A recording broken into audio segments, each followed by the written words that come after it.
শেখ হাসিনার পতনের পর দেশের দায়িত্ব গ্রহণ করেন ডক্টর মোহাম্মদ ইউনূস। নানা চড়াই উতরাই ও অস্থিতিশীল পরিস্থিতি থেকে দেশ শান্তি স্থিতিশীলতার দিকে এগিয়ে আসতে শুরু করেছে। এরই মধ্যে সামাজিক যোগাযোগ মাধ্যমে সরকারের বিগত 7 মাসের কার্যক্রম নিয়ে পোস্ট দিয়েছেন জাতীয় নাগরিক পার্টির নেতা সার্জিস আলম, যেখানে দেশের জনগণের জন্য যেমন আক্ষেপের কথা রয়েছে, তেমনি রয়েছে অন্তর্বর্তী সরকারের সফলতার কথাও। সার্জিস আক্ষেপ করে লিখেন, সুযোগ পেলেই আমরা ডক্টর ইউনূসকে শুলে চড়াই, অন্তর্বর্তী সরকারকে প্রশ্ন বানে জর্জরিত করি, যেটা না সেটাও বলি। কিন্তু গত 7 মাসে 200-র অধিক আন্দোলন আর হঠাৎ করে সব ক্ষেত্রে তীব্র বৈষম্য অনুভূত হওয়া জাতিকে নিয়ে তিনি যে কাজগুলো করছেন সেগুলোর জন্য তার প্রতি কৃতজ্ঞতা জানানোটাও জরুরি। সার্জিস লিখেন, এই সরকার সর্বশেষ 6 মাসে দেশি বিদেশি ঋণ পরিশোধ করেছে 62,000 কোটি টাকা। দেশের রিজার্ভ বেড়ে হয়েছে 2,140 কোটি টাকা। এখন যে কোনো ব্র্যান্ডের পুরাতন এসি বদলে নতুন ওয়ালটন এসিতে উপভোগ করুন 25% ছাড়।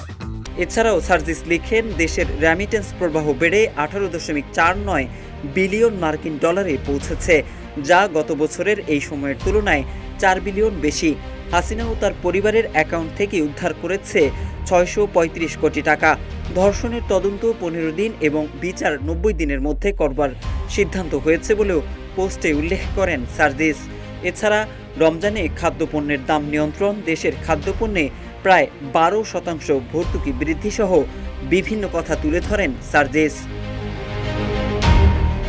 আওয়ামী লীগ আমলের অর্থনৈতিক কেলেঙ্কারিতে বাফুফের উপরে দেওয়া ফিফার নিষেধাজ্ঞা তুলে আনা, সরকারি চাকরিতে প্রবেশের বয়স 30 থেকে 32 করা, পাঠ্য বইয়ের সাজানো গুছানো সিলেবাস দেওয়া, প্রাথমিকের প্রধান শিক্ষকদের 2য় শ্রেণীর গেজেটেড কর্মকর্তার মর্যাদা দেওয়ার কথা উল্লেখ করেন সার্জিস।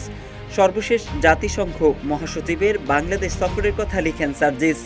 লিখেন, জাতিসংঘ মহাসচিব বলেছেন, আগামী বছর মায়ানমারে রোহিঙ্গাদের ফিরিয়ে নিয়ে সেখানে তাদের সঙ্গে ইফতার করতে চান, ভাবতে পারেন।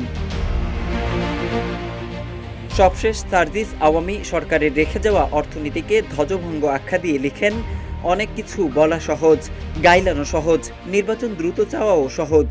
হাসিনার রেখে যাওয়া ধ্বজভঙ্গ অর্থনীতিকে যে কারো জন্য এসে ঠিক করতে ঘাম ছুটে যেত, পারত কিনা সেটা নিয়েও ঢের সন্দেহ আছে।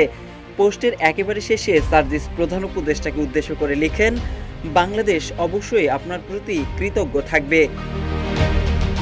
মোহাম্মদ সাইফুল ইসলাম, ইত্তেফাক।